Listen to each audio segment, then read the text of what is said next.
Number 01922266849। আমি আজকে এমন একটা রেমেডি নিয়ে আলোচনা করব, যে রেমেডিটি হয়তো আমাদের অনেকেরই খুব অল্প কিছু পড়া আছে। মানে বিভিন্ন বই যদি আমি ঘাটাঘাটি করি, দেখা যাবে যে এই রেমেডিটা খুব অল্প কিছু কথা লেখা আছে এবং খুব অল্প কিছু লক্ষণের উপর ভিত্তি করে সাধারণত আমি রেমেডি ব্যবহার করি, যেটার নাম হচ্ছে ক্রিওজোট বা ক্রিওজোটাম।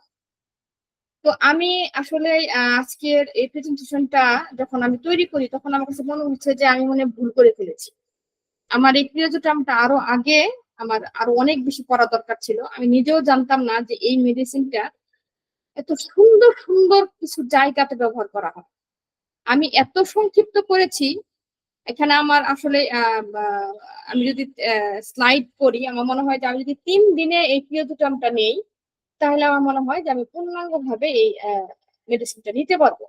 কিন্তু I am sorry to say, কারণ আমাদের সময় খুব অল্প।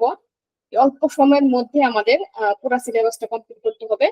তাই আমি একদমই কেটে কুটে টেনে টুনে যেটুকু না নিলে না হয়, শুধুমাত্র ফার্স্ট গেটের রেমেডি ওইটুকু নিয়েই আমি আজকের প্রেজেন্টেশনটা উপস্থাপন করছি। অনেকের ধারণা থাকতে পারে, ম্যাডাম এটা তো দেননি, ওটা তো দেননি। হ্যাঁ, অনেক কিছু আছে, আমি আবারও বললাম অনেক কিছু আছে। বাট তারপরেও আমি শুধুমাত্র 45 মিনিট রেকর্ড করার জন্য যতটুকু প্রেজেন্টেশন দরকার, আমি ততটুকু চেষ্টা করেছি এখানে উপস্থিত করতে। তো যাই হোক, আমি ক্রিওজোট, এটা কিংডম হচ্ছে মিনারেল, স্টেজ হচ্ছে ক্রনিক, এর সাইট হচ্ছে লিফট টু রাইট, এর মায়াজম হচ্ছে psoric, sycotic, tubercular and syphilitic. দেখেন 4টা মায়াজমে কিন্তু এই ক্রিওজোটাম মেডিসিনটা বহন করেছে। থার্মাল স্টেট চিলি, এটার অ্যাকশন হচ্ছে অনলি পলিক্রেস্ট, থার্স্ট হচ্ছে থার্স্টি এন্ড থার্স্টলেস, দুটোই হতে পারে। Appetite increased, reduce, sensitivity low and high, moon phase first quarter, last quarter, time phase morning, noon, afternoon, forenoon, evening at night, gender mail, female and child, অর্থাৎ মহিলা, পুরুষ এবং শিশু সকল ক্ষেত্রে কিন্তু এই ক্রিওজোটাম মেডিসিনটা ব্যবহার করা হয়। এবার আমি আসি স্পেয়ার অফ অ্যাকশন, অর্থাৎ কোন জায়গাটাতে এই ক্রিওজোট মেডিসিনটা সব থেকে ভালো কাজ করে। ফ্রম ডিভাসরি, অর্থাৎ এটা হচ্ছে লাম্পট্য বা অবাধ্যতা, জাস্ট মাইন্ডের ক্ষেত্রে যারা লাম্পট্য জীবনযাপন করে বা অবাধ্য যারা, তাদের ক্ষেত্রে। এক্সাইটমেন্ট, যারা অনেক বেশি উত্তেজনা হয়ে যায় তাদের ক্ষেত্রে। এবং সকল ধরনের bad smell, from bad smell, সব ধরনের ব্যাড স্মেল। আর বিশেষ করে ডেন্টিনেশন, অর্থাৎ এই দাঁতের ক্ষেত্রে কিন্তু এই ক্রিওজোটাম খুবই খুবই খুবই ভালো একটা রেমেডি। এছাড়া আরো বিভিন্ন জায়গায় ক্রিওজোটাম ব্যবহার করা হয়। ইনশাল্লাহ আপনারা যদি ধৈর্য সহকারে আমার প্রেজেন্টেশনটা শোনেন, তাহলে দেখতে পারবেন যে আমি আজকে কোন কোন জায়গায় আসলে ক্রিওজোটামটা ব্যবহার করা হয় আমি তুলে ধরার চেষ্টা করবো ইনশাল্লাহ। এবার আমি আসি মডালিটিস, কেননা প্রত্যেকটি রেমেডির আসলে হ্রাস বৃদ্ধিতে অনেকটা গুরুত্বপূর্ণ। হ্রাস বৃদ্ধি যদি আমরা সঠিকভাবে না জানতে পারি, তাহলে আমরা এই রেমেডিটা একই পর্যায়ে কখন আমরা পেশেন্টকে কি দিব সেটা কিন্তু নির্ণয় করা আমাদের জন্য অনেকটাই টাফ হয়ে যায়। তাই আমি মডালিটিস নিয়ে আলোচনা করছি। ক্রিওজোটামের বৃদ্ধি হচ্ছে খোলা আবহাওয়ায়, অর্থাৎ ওপেন এয়ার, কোল্ড ওয়েদার, ঠান্ডা আবহাওয়ায়, এবং cold drinks and cold food, যদি ঠান্ডা কোনো খাবার খায় এবং ঠান্ডা কোনো পানি খায় তাহলে তার সব ধরনের রোগ লক্ষণ বৃদ্ধি পায়। From washing and bathing with cold water, এবং যদি ঠান্ডা পানি দিয়ে সে গোসল করে বা হাত ধোয় বা গা ধোয়, কিংবা এমনও হয় যে যদি অজুও করে অনেক ঠান্ডা পানি দিয়ে, দেখা যায় যে তার রোগ লক্ষণগুলি বৃদ্ধি পায়। রেস্টে বাড়ে এবং লাইং ডাউন, যখন সে শুয়ে থাকে তখন বাড়ে, এবং আফটার মেনস্ট্রুয়েশন, মেনস্ট্রুয়েশনের পরে তার বিভিন্ন ধরনের রোগ লক্ষণ বৃদ্ধি পায়। এবং দাঁতের ক্ষেত্রে, প্রেগনেন্সি ক্ষেত্রে, ডিউরিং কোয়েশন এন্ড লিপোরিয়া, একটু খেয়াল করি ডিয়ার অডিয়েন্স, ডেন্টেশন এন্ড লিপোরিয়া এটা কিন্তু বোল্ড করে দেওয়া আছে। তার মানে এই দুইটা ক্ষেত্রে কিন্তু ক্রিওজোটাম সুপার কাজ করে। ফার্স্ট গ্রেডের একটা রেমেডি হচ্ছে ক্রিওজোটাম। আমরা ইনশাল্লাহ নেক্সট স্লাইডগুলোতে আলোচনা করব। সিটিং, বসে থাকলে, বিকামিং কোল্ড, ঠান্ডার আগমনে, টাচ, স্পর্শে, রেস্টে, সকালবেলা বিশেষ করে 5টা থেকে 9টা পর্যন্ত বাথিং, হ্যাঁ, ইন্সপাইরেশন নিঃশ্বাস নিলে, ফিজিক্যাল এক্সারশন, ইউনিং মানে আমরা জানি ইউনিং হইতেছে হামানি উঠানো, হ্যাঁ, হামায় যদি আমরা এটা ক্ষেত্রে তার বৃদ্ধি পায়। Before sleep, before, during, after menstruation, ইনসেস্ট এন্ড মোশন, এই সকল ক্ষেত্রে সাধারণত পিরিয়ডোটামের পেশেন্টদের দুর্ঘটনাগুলো বৃদ্ধি পায়। এবার আমরা আসি কিসে সে বেটার থাকলো, অর্থাৎ তার তার কি লক্ষণগুলোতে সে বেটার ফিল করে। 1. Indoor air, motion. 1. Diet. 1. Becoming 1. After sleep, hot food, lying on side, motion and eating. অর্থাৎ যেহেতু ক্রিওজোটা মেডিসিনটা শীত কাতর, যার জন্য সে কিন্তু সবসময় একটু গরম কিছু চায়। দেখেন হট ফুড গরম, ওয়ান গরম, ইনডোর এয়ার গরম, ওয়ান গরম, অর্থাৎ সবকিছুই কিন্তু তার একটা গরম। সে কিন্তু একটু উষ্ণ আবহাওয়া, একটু উষ্ণতা পেঁচিয়ে থাকা, একটু গরম, একটু এয়ার বাতাস, যেটা একদম ভিতরে যে একটা একটু মানে গরম একটা আবহাওয়া অনুভব করে ঘরের মধ্যে, এরকম জায়গাতে কিন্তু তারা খুব বেটার ফিল করে। এবং মোশন হাঁটলে কিন্তু তারা বেটার ফিল করে। এবং যে সাইডে লাইং অন সাইড, হ্যাঁ, যে সাইড এক সাইড করে সে কিন্তু শুয়ে থাকতে বা বসে থাকতে সে কিন্তু বেটার ফিল করে। এবার আমি যাই এর কনস্টিটিউশন কি, অর্থাৎ আমরা সবসময় একটা কথা বলি, আমি হচ্ছে দর্শনদারি, তারপর হচ্ছে গুণ বিচার। অর্থাৎ একটা ক্রিওজোটের পেশেন্ট যখন আপনার চেম্বারে আসবে, আপনি কি করে ভেবে নেবেন যে এই ক্রিওজোটের পেশেন্ট, একটু খেয়াল করি তার কমপ্লিকেশনটা কি হবে, ডার্ক হবে। অর্থাৎ একটু মানে ঠিক এখানে ডার্ক বলতে ঠিক যে কালো কৃষ তা কিন্তু না, মানে একটু চাপা রং, হ্যাঁ, গায়ে কালো থাকবে, চাপা রং, স্লাইট মানে হালকা চাপা রং থাকবে, একটু লম্বা থাকবে। এবং তার ডেভেলপটা কিন্তু মানে অপুষ্টি, তাকে দেখে বোঝা যাবে যে সে অপুষ্টিতে ভুগছে। এবং প্রোনলি নিউরিস্ট, সে এই যে এখানে প্রোনলি নিউরিস্ট মানে তার ডেভেলপটাও খুব কম হবে এবং সে অপুষ্টিতে ভুগবে, হ্যাঁ। আবার কিন্তু অপুষ্টিতে ভুগলেও সে কিন্তু অনেক লম্বা চোরা হবে, হ্যাঁ, ওভার গ্রোথ হবে এবং very tall for her age, এবং তার বয়সের তুলনায় তাকে অনেক লম্বা লাগবে। আর যে ধরনের শিশুদের সাধারণত দাঁতে পোকা আছে, দাঁত ক্ষয়ে গেছে, দাঁত থেকে ডিসচার্জ বের হচ্ছে, ডার্ক কালার এবং লম্বা চোরা, তার মানে অপুষ্টিহীনতায় ভুগছে এবং haemorrhage tendency. What is haemorrhage tendency?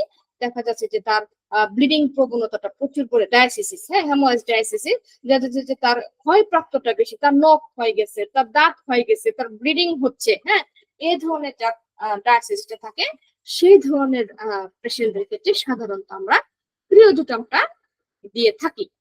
এবার আমি আসি মূল আলোচনায়। হেড, দেখেন আমি আবারও দৃষ্টি আকর্ষণ করছি, যেগুলো বোল্ড হরফ করা এবং রেড দেওয়া সেগুলো কিন্তু অবশ্যই অবশ্যই ফার্স্ট গ্রেডের লক্ষণ। সো আমরা কখনোই এই লক্ষণগুলাকে অবহেলা করব না। একটু আমরা খেয়াল করি ক্রিওজোটামের হেড, তার মাথায় কি, তার মাথা থেকে আমি এখানে অনেকগুলো চ্যাপ্টার আছে, হাত পা মাথা নোজ পড়াই যায়, আমি কিন্তু সব দেইনি, অল্প কিছু অধ্যায় আমি এখানে তুলে নিয়ে এসেছি। কারণ পুরো অধ্যায়গুলো যদি আমি দিতে চাই তাহলে আমি প্রথমেই বলে নিয়েছি যে আমি একদিনে প্রিয়জোটা কখনোই শেষ করতে পারবো না। আমি মাইন্ড টাচ করিনি, মাইন্ড আমি টাচই করিনি। তো যাই হোক, আমি হেডে ঘুরে যাচ্ছি। নয়েজ ইন হেড, তার মাথায় একটা নয়েজ মানে সে মানে কি বলবো, একটা শব্দ একটা অনুভূতি তার থাকবে। হামিং, বাজিং, নয়েজিং বিফোর মেনস্ট্রেস, হ্যাঁ, মানে মাসিকের পূর্বে তো তার মনে মনে হবে যে তার মধ্যে একটা বাজিং বাজিং একটা সেন্সেশন, মানে হামিং বাজিং মানে কি বলবো, এই পোকা ঘুরে বেড়ানো যেরকম একটা বাজিং সেন্সেশন, ওরকম সেন্সেশন তার ভিতরে থাকবে। ইরাপশন, ক্রাস্ট, স্ক্যাবস, এক্সেমা, স্ক্যালস, অর্থাৎ তার হইতেছে যে তার যে মাথার যে স্কেলস আছে মানে চাঁদি আছে, সেখান থেকে তার একটা ইরেকশন উঠবে এবং সেটা হবে ক্রাস্ট, জলটা ওঠার মতো, একজিমার নাই, হ্যাঁ। এবং pulsating, bearing, throbbing in left side of forehead, তার মাথার ভিতরে এক ধরনের পালসেটিং, একদম ধপধপ ধপধপ ধপধপ পালসেটিং একটা পেইন সে অনুভব করবে। প্রচুর স্যালাইভেশন হবে, মানে সরি প্রচুর সেন্সিটিভ থাকবে তার ব্রেন বা স্কাল, মানে আমরা চাঁদি বা তালু যেটাকে বলি, মাথার তালু, এই তালুতে সে প্রচুর পরিমাণে মানে সেন্সিটিভ অনুভব করবে। এবং সেটা বিশেষ করে যখন সে ব্রাশিং হেয়ার মানে চুল আঁচড়াবে, সে বলবে, পেশেন্ট বলবে যে আমার মাথাটা এত পরিমাণে সেন্সিটিভ, আমি যখন ব্রাশ করি চুল বা আশ্রাই তখন আমার কাছে খুব পেইনফুল লাগে এবং অস্বস্তি ভাব লাগে, মনে হচ্ছে আমার কানটা ঘুরে যাচ্ছে পড়ে যাচ্ছে, এরকম একটা কমপ্লেন পেশেন্ট আপনার কাছে করবে। হেডেক, মাথা ব্যথা কখন বৃদ্ধি পাবে? Heat and hot weather. খেয়াল করি আমরা একটু, আমরা জানি ইরোডোটাম কিন্তু চিলি পেশেন্ট, তাহলে এখানে আলটিমেটলি কিন্তু সে কিন্তু হিট চায়, সে কিন্তু চাচ্ছে যে গরমে সে ভালো থাকবে, বাট যখন তার মাথা ব্যথা বৃদ্ধি পাবে তখন কিন্তু সে হিট এবং হটে মানে গরমে এবং হট ওয়েদারে কিন্তু তার মাথা ব্যথাটা বৃদ্ধি পাবে। তার মানে এখানে সে ঠান্ডা চাচ্ছে, এখানে কিন্তু বিপরীত। Pressing pain in forehead during pregnancy, অর্থাৎ তার প্রেগন্যান্সি, সে যখন প্রেগন্যান্সি কন্টিনিউ করবে তখন তার মাথায় ব্যথা করবে এবং সেটা কি প্রেসিং পেইন, অর্থাৎ চাপ চাপ অনুভূতি, প্রেগন্যান্সি থাকা অবস্থাতে চাপ চাপ অনুভূতি। Head head pain from alcohol drinks, যদি সে কখনো অ্যালকোহল পান করে তখন তার মাথা ব্যথা হবে। এটা হচ্ছে তার একটা মডালিটিস। এবং হেড পেইন, মাথা ব্যথা করবে কিভাবে? লাইন অন সাইড, যে সাইডে সে শুবে সেই সাইডে যদি সে শুয়ে থাকে সেই সাইডে তার মাথাটা ব্যথা করবে। হ্যাঁ, headache before and during menses, অর্থাৎ মাসিক চলাকালীন এবং মাসিকের আগে তার কিন্তু প্রচুর পরিমাণে মাথা ব্যথা করবে। দেখেন রেড কালার দিয়ে আমি একদম দিয়েছি, অর্থাৎ কোন পেশেন্ট যদি আমাদেরকে এসে বলে যে আপনার মাথা ব্যথা কখন, আমার যখনই মাসিক শুরু হয় অথবা মাসিক শুরু হবে তার আগে থেকে আমার প্রচন্ড মাথা ব্যথা, আমার কি আর জানার দরকার আছে যে মেডিসিনটা কি হবে? আমরা এখান থেকে ধরে নিতে পারছি যেটা আমাদের পিরিয়ডোটাম। হেডেক ফর মোশন অ্যাগ্রাভেশন, অর্থাৎ যখন তার মাথা ব্যথা হবে যদি সে অবস্থায় সে হাঁটাচলা করে তাহলে তার মাথা ব্যথাটা বৃদ্ধি পায়। তারপরে কি আছে? হেডেক সিটিং, বসলে মাথা ব্যথা বৃদ্ধি পায়। হ্যাঁ, বসলে মাথা ব্যথাটা বৃদ্ধি পায়, কমে, সরি সিটিং মানে বসলে তার মাথা ব্যথাটা কমে। হেড পেইন, মাথা ব্যথা ফরহেড এন্ড অক্সিপুট, তার ব্যথাটা হচ্ছে ফরহেড মানে কপালে এবং সাথে অক্সিপুট, আমরা জানি অক্সিপুট পিছনের সাইডে সাধারণত অক্সিপুট বলা হয়, এই জায়গাটাতে তার কিন্তু পেইন হয়। হেড পেইন টেম্পল, টেম্পল কি চূড়া, এই যে একদম আমরা মহিলারা যে ব্যান্ড লাগাই সেটাকে টেম্পল বলে, এই চূড়াতে তার ব্যথা প্রচন্ড পেইন। এবং পেইনটা কি? পেইন বার্নিং ড্রয়িং, মনে হচ্ছে যে জ্বলে যাচ্ছে, মনে হয় কেউ টেনে নামাচ্ছে, এরকম একটা পেইন অনুভব করে। হ্যাঁ, প্রিকনিং পালসেটিং পেইন ইন ট্রাম্পল, এবং তার মাথাতে মনে হচ্ছে যে খুঁচা দেওয়ার মতো ব্যথা, এরকম একটা ব্যথা অনুভব করে। Pressing pain during menses, sorry এটাকে আমি লাল করতে পারিনি, হয়তো কোনো কারণে মিস হয়ে গেছে। প্রেসিং পেইন ডিউরিং মেন্সেস, অর্থাৎ মাসিকের সময় তার ব্যথা। তাহলে দেখেন একটু খেয়াল করি আমরা, পিরিয়ড চলাকালীন অবস্থায় যদি কারো কোনো পেইন নিয়ে কমপ্লেইন থাকে তাহলে কিন্তু আমরা একবার পিরিয়ডের কথা ভাববো। Sore bruised pain sensitive to pressure, হ্যাঁ, sore bruised pain sensitive to pressure and tearing rending pain, অর্থাৎ তার পেইনটা থাকবে একটু ক্ষতকর, নীলাভ নীলাভ এবং মনে হয় টেনে ধরার মতো একটা ব্যথা। সে বলবে যে আমার মাথাটা মনে হয় টেনে ধরার মতো একটা ব্যথা সে অনুভব করছে। এইবার আমি আসি ফেস, অর্থাৎ মুখমণ্ডল, এটাও কিন্তু একটা কনস্টিটিউশন।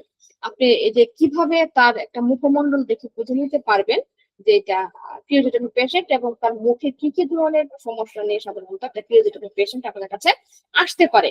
ফার্স্ট যেটা কিনা সেটা হচ্ছে crack at the corner of mouth during menses. Patient আপনাকে বলবে যখন আমার ঋতুস্রাব শুরু হয় তখন আমার ঠোঁটের দুই দিকে ফেটে যায়, mouth of the corner cracks, ফেটে যায়। আমরা কিন্তু সিপিয়াতে জানি কি ঠোঁটের মাঝ বরাবর ফাটে, কিন্তু সেটা কিন্তু মেন্সেসের সময় নয়, সেটা যে কোনো সময় ফাটতে পারে। হ্যাঁ, কিন্তু এর শুধুমাত্র মেন্সেস চলাকালীন সময় কিন্তু ঠোঁটের দুই পাশটাতে কিন্তু ফেটে যাবে এবং সেটা কি হবে? ইয়েলো ডিসচার্জ, ইয়েলো এক প্রকার রেডিশ ডিসচার্জ, ডিসকালারেশন হয়ে যাবে তার, মানে তার ঠোঁটের চতুর্পাশটাতে একটু হলদে হলদে ইয়েলো ইয়েলো রেড রেড কালারের এরকম ডিসকালারেশন হয়ে যায়, এরকম স্পট কিন্তু তার ঠোঁটে চতুর্পাশে পড়বে সেই সেট। এবং eruption acne in the blunt women, হ্যাঁ, ব্ল্যান্ড ওমেন মানে এটা হচ্ছে ইরাপশন একনি। ইরাপশন কি? এক ধরনের উদ্ভেদ, একনি ব্রণ, সেটা কাদের ক্ষেত্রে বের হবে? যেমন আমরা কটা চুল বলি, মানে ব্লান্ড ওমেন হচ্ছে কটা চুল বা এলো চুল। এলো চুল তো আমরা বুঝি একটু খসখসে টাইপের চুল বা এলোকেশি, এই এলোকেশি মহিলাদের যদি কখনো মুখে একনি বের হয় একনি জাতীয় উদ্ভিদ বের হয়, তাহলে কিন্তু আমরা একবার ক্রিওজোটমের কথা চিন্তা করব। এক্সপ্লয়েটিং লিভ, এটা হচ্ছে মাসিকের সময় তার বৃদ্ধি পাবে। কি বৃদ্ধি পাবে? এক্সপ্লয়েটিং লিভ, অর্থাৎ তার ঠোঁট থেকে চলটা উঠবে। হ্যাঁ, আর আমরা শীতের কালের সময় জানি যে ঠোঁট ফেটে যায়, আমরা যদি পেট্রোলিয়ামের কথা চিন্তা করি, কিন্তু পেট্রোলিয়ামের চামড়াটা মোটা মোটা থাকবে, সাথে পা পাটা থাকবে, আর এটা হচ্ছে ফেসটা কি তার স্কিনটা থাকবে কি সফট। হ্যাঁ, এবং সেটা মাসিকের সময় বৃদ্ধি। তাহলে দেখেন, একটা কথা এখানে বারবার না বললেই নয়, মাসিকের ক্ষেত্রে কোনো কিছু বৃদ্ধি হলে কিন্তু আমরা একবার ক্রিওজোটমের কথা ভাববো। যেমন ব্যথার ক্ষেত্রে আমরা এখানে চিন্তা করতেছি ব্যথা, হেডেক। এখানে আবার দেখেন লিপস এক্সপ্লোরেটেড, অর্থাৎ চলটা উঠতেছে মাসিকের সময়। পেইন অ্যাকিং, প্রচুর ব্যথা যখন সে শুয়ে থাকে, এই ব্যথাটা বাড়ে। যখন সে শুয়ে থাকে তখন তার মানে পেইনটা বাড়ে। এবং pain on unaffected side, lying setting, অর্থাৎ যে অবস্থাতে সে এফেক্টেড না, সে অবস্থাতে শুয়ে থাকলে বা বসে থাকলে, সিটিং বসে থাকলে তার ব্যথাটা বৃদ্ধি পায়। বার্নিং, জ্বালা পোড়া বৃদ্ধি পায়। লাইং অন পেইনফুল সাইড, যে সাইডে পেইনফুল সেই সাইডে যদি সে, তাহলে তার জ্বালা পোড়াটাও বৃদ্ধি পায়। এটা কি? গাল। এটা কিন্তু ফেজের কথা বলা হচ্ছে, ফেস। কেউ এসে বললো যে আমি যে সাইডে শুয়ে থাকি, আমার গালে বা মুখে আমার ওই সাইডটাতে খুব পেইন হয় এবং খুব বার্নিং হয়, জ্বালা পোড়া হয়, সাথে তার কর্নার লিপ, তার কর্নার মানে লিপটা তার ফাটা ফাটা এবং সেটা ডিসকালারেশন, তখন কিন্তু আমরা ক্রিওজোটের কথা ভাববো। এবং শুধু তাই না, কারো ঠোঁটে যদি ক্যান্সার হয়, দেখেন কি চমৎকার চমৎকার লক্ষণ কিন্তু আমাদের ক্রিওজোটমের মধ্যে আছে। অনেক পেশেন্ট আছে যেটা হয়তো বা আমরা মুখে বা ঠোঁটে তার ক্যান্সার, আমরা বুঝতেই পারি না ঠোঁটের ভিতরে ক্যান্সার। আরে বাবা, ব্লাড ক্যান্সার শুনেছি, ব্রেস্ট ক্যান্সার শুনেছি, তার এনআরসি ক্যান্সার শুনেছি, তার স্কিনে ক্যান্সার শুনেছি, কিন্তু ঠোঁটে ক্যান্সার, জিহ্বায় ক্যান্সার, বাহ, এটা তো আসলে চমৎকার একটা বিষয়। দেখেন এই ঠোঁটে ক্যান্সারের ক্ষেত্রে কিন্তু এই ক্রিওজোট কিন্তু চমৎকার একটা রেমেডি। এবং সেটা কি থাকবে লক্ষণ? তার কোল্ডনেস অফ লিপ, অর্থাৎ তার ঠোঁটটা ঠান্ডা অনুভূতি হবে, ঠোঁটটা ফাটা থাকবে, ঠোঁটটার ডিসকালারেশন থাকবে, সেটা বিশেষ করে ব্লুইশ কালার হবে এবং কপার কালার এবং ডিসকালারেশন পেল, অর্থাৎ একদম সাদা। পেল তো আমরা বুঝি বর্ণহীন। যদি কোনো পেশেন্ট বর্ণহীন নীল কালারে চতুর্দিকে ফাটা এবং ঠান্ডা ঠোঁট নিয়ে আসে এবং সে যদি ক্যান্সারে আক্রান্ত হয় তার ঠোঁটটি, তাহলে কিন্তু আমরা ক্রিওজোটমের কথা চিন্তা করব। দেখেন আরো অনেক কিছু আছে ফেসে। ডিসকালারেশন রেড ডিউরিং ফিভার, জ্বরের সময় ঠোঁট রেড কালার হয়ে যাবে। আমরা জানি জ্বরের সময় রেড কালার হলে বেলেডোনা দেই, সালফার দেই, সালফারের ঠোঁটও কিন্তু রেড কালার হয়। হ্যাঁ, কিন্তু সালফারের ঠোঁটের সাথে জ্বালা পোড়া থাকবে, সাথে শুধুমাত্র ঠোঁট না, তার এনাস বা মলদার, যেটা বাচ্চাদের, এই ক্ষেত্রে আমরা সালফার ব্যবহার করি। কিন্তু ক্রিওজোটমের ঠোঁটটি কিন্তু জ্বরের সময় কিন্তু রেড কালার থাকবে। এবং ঠোঁটটা কি থাকবে? ড্রাইনেস থাকবে। কেন থাকবে? কারণ ওই যে স্ক্রয়েডিং, জলটা উঠে ঠোঁট থেকে, ড্রাই হলেই তো তবে ঠোঁট থেকে জলটা ওঠে, ভেজা ঠোঁটে তো কখনো এক্সপ্লোরেটিং হয় না। তার জন্য আমরা বুঝতে পারছি যে ক্রিওজোটমের পেশেন্টদের ফেসটা থাকবে ড্রাইনেস অফ লিপ। হ্যাঁ, eruption on crack and forehead, অর্থাৎ তার চিক এন্ড ফরহেড, অর্থাৎ তার গালে এবং মাথায় একদম ইরাপশন, উদ্ভেদ বের হবে। শুধুমাত্র গালে এবং কপালে যদি একদম ইরেকশন বের হয়, তাহলে কিন্তু আমরা ক্রিওজোটের কথা ভাববো। ইরেকশন অর চিন, মানে থুতনিতে, হ্যাঁ, চিন মানে থুতনিতে বের হবে। Eruption at the corner of mouth, তার ঠোঁটের দুই পাশে ইরেকশন হবে। Eruption on upper lip around mouth, মুখের চতুর্দিকে, বিশেষ করে আপার লিপে, একটু খেয়াল করি, মুখের চতুর্দিকে বিশেষ করে আপার লিপে, উপরের লিপে, উপরের ঠোঁটে যদি কারো ইরেকশন বের হয়, তাহলে কিন্তু আমরা ক্রিওজোটম ভাববো। হ্যাঁ, এবং সাথে কি হবে? ইরেকশন রোসেসা এক ধরনের উদ্ভিদ, একটু ভিতরে পাস্টাস থাকে, তার অ্যাকনি অন ফরহেড, এবং মাথায় যদি কারো কোনো অ্যাকনি ব্রণ দেখা দেয়। দেখেন এগুলো সবগুলি কিন্তু রেড কালার। তাহলে আমরা একবার ক্রিওজোটমের কথা চিন্তা করবো। ফেসে আরো আছে একজিমা, ফেসে একজিমা হবে। তারপরে পিম্পল যদি থাকে, পিম্পল আমরা জানি যে ছোট ছোট ছোট পিম্পল বের হয়, আকাল পেকে পেকে যায়, বিশেষ করে টিনেজ বয়সের মেয়েদের দেখা যায় বা ছেলেদের দেখা যায় পিম্পলটা বেশি হয়। এবং সেটা কি, পিম্পলটা রেড কালারের, হ্যাঁ, রেড কালারের, এবং এক্সপ্রেশন ওল্ড লোক লাইট সাফারিং, তাকে দেখে মনে হবে বৃদ্ধ বয়স। তার এক্সপ্রেশন, তার মানে তার চাহনি এবং তার এক্সপ্রেশন থাকবে কি বৃদ্ধ মানুষের মতো। হ্যাঁ, ওল্ড লুকিং, একদম পুরাতন লোকের মতো, বৃদ্ধ লোকের মতো থাকবে। এবং হিট অফ ফেস, তার ফেসটা গরম থাকবে, হ্যাঁ, ফ্লাশেস অফ ফিট এবং লিফট ব্লিড, অর্থাৎ কি লিপটা ফাটা, বার্নিং অফ ফেস, ফেসটা জ্বালা পোড়া থাকবে, নিউরাইজিং পেইন, ফেসে যদি কারো নিউরো পেইন থাকে, এবং সোয়ালিং অফ সাবম্যাক্সিলারি সাবমেনজিবল গ্ল্যান্ড, এই যে আমাদের গলার এবং মানে গালের নিচে যে দুইটা গ্ল্যান্ড আছে টনসিলের পরে, এই গ্ল্যান্ড দুটাকে সাধারণত আমরা সাবম্যাক্সিলারি গ্ল্যান্ড বলি। এই সাবম্যাক্সিলারি গ্ল্যান্ড যদি কখনো ফুলে যায়, এর সাথে যদি নিউরাইজিক পেইন থাকে, তাহলে কিন্তু আমরা একবার পিরিয়ডের কথা চিন্তা করব। এবার আমি আসি মাউথ, অর্থাৎ মুখ। মুখে আমরা কি থাকবো? আফটার ডিউরিং প্রেগন্যান্সি, দেখেন অনেক রোগীরা আছে সারা বছর কোনো ঘা নাই, যেই মাত্র সে প্রেগন্যান্সি কন্টিনিউ করেছে, দেখা গেছে তার মুখের ভিতরে একদম ক্ষত সৃষ্টি করছে, তার মুখ ক্ষত, তার মুখে ঘা। আমরা মাঝে মাঝে হিমশিম খেয়ে যে আমরা কি দিব প্রেগনেন্সি থাকা অবস্থায়? প্রিয়দিকা চমৎকার একটা মেডিসিন, ডিসকালারেশন ব্লুইস্ট গাম, তার তালুটা ডিসকালারেশন হয়ে যাবে, ব্লুইস্ট হয়ে যাবে। আমরা একটু টর্চ দিয়ে দেখবো, পেশেন্ট যখন কোনো বিষয় নিয়ে আসবে, আমরা একটু টর্চ দিয়ে দেখবো যে তার যে গাম, অর্থাৎ তার যে তালুটা ব্লুইস্ট হয়ে আছে কিনা, ডিসকালারেশন হয়ে আছে কিনা, রেড হয়ে আছে কিনা, এবং সেটা ভেরি পেইনফুল, হ্যাঁ, সেটা কোনো পেইনফুল হয়ে আছে, রেড কালার হয়ে আছে, discolouration bluish gum, discolouration of gum red, very painful, অর্থাৎ ব্যথা পাচ্ছে কিনা, হ্যাঁ, পেইনফুল হয়ে আছে কিনা। এবং বিশেষ করে সেটা যদি প্রেগনেন্সি অবস্থাতে থাকে, তাহলে কিন্তু আমরা তাকে পিরিয়ডিটাম দেবো। এবং প্রেগনেন্সি ছাড়াও যদি কেউ আসে, যদি বলে যে আমার তালুর ভিতরে ব্যথা পাচ্ছি, খুব পেইনফুল, মানে লাল হয়ে গেছে অথবা ব্লুইশ কালার হয়ে গেছে, আমরা পিরিয়ডিটাম দিব। Haemorrhage from gum, blood propagate quickly, দেখা যাচ্ছে যে সেখান থেকে, তালু থেকে তার ব্লিডিং হচ্ছে, হ্যামোরেজ হচ্ছে, মানে কি ব্লাড বের হইতেছে, এবং সেটা কি কোগলেট, মানে হইতেছে জমানো ব্লাড খুব তাড়াতাড়ি বের, একটুখানি চাপ লাগলে বের হয়ে যাচ্ছে ব্লাডটা। এই ক্ষেত্রেও কিন্তু এই পিরিয়ডিটামটা ভালো একটা remedy. Inflammation of the gum on upper left side, যদি তালুর লেফট সাইডে, বাম্পার সাইডে যদি, উপরে বাম্পার সাইডে যদি কারো ইনফ্লামেশন হয় বিশেষ করে, তাহলে কিন্তু আমরা পিরিয়ডিটামের কথা চিন্তা করবো। Ulcer of gum ready, discoloration and tongue white, তার টাংটা থাকবে হোয়াইট, জিহ্বাটা, এবং খুব ড্রাই থাকবে, হ্যাঁ, ড্রাই থাকবে। এবং শুধু তাই না, যদি কারো গ্যাংগ্রিন হয়ে যায়, গ্যাংগ্রিন এফেকশন অফ মাউথ, যদি কারো মুখে গ্যাংগ্রিন হয়ে যায়, মানে ক্ষত হয়ে যাচ্ছে, এমন ক্ষত হয়ে যায়, যেমন যেহেতু ক্যান্সার, মাউথ ক্যান্সার বা লিপ ক্যান্সারের ক্ষেত্রে কিন্তু আমরা অলরেডি জেনে গেছি যে পিরিয়ডটা খুব ভালো একটা রেমেডি। অনেক সময় আসবে যে মুখে তার গ্যাংগ্রিন হয়ে গেছে, হ্যাঁ, মুখে গ্যাংগ্রিন হয়ে গেছে, আলসার হতে হতে এমন একটা অবস্থায় চলে গেছে, পেশেন্টের বাজে অবস্থা হয়ে গেছে, হ্যাঁ, তখন কিন্তু আমরা একবার পিরিয়ডটার কথা চিন্তা করব।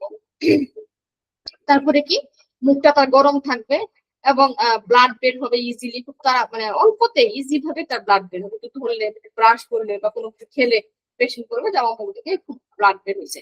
এবং সেটা কি হবে, খুব odour sensitive, offensive, sorry odour offensive, হিসেবে মানে দুর্গন্ধযুক্ত, ব্লাডটা যে বের হবে, এটা খুব দুর্গন্ধযুক্ত ব্লাড, এবং সাথে তার ক্ষত থাকবে, খুব স্যালাইভেশনটা ফ্লদি হবে, মানে ফেনা ফেনা হবে, সে যে থুতুটা ফেলবে স্যালাইভেশনটা, এটা তার মানে ফেনা ফেনা যুক্ত হবে।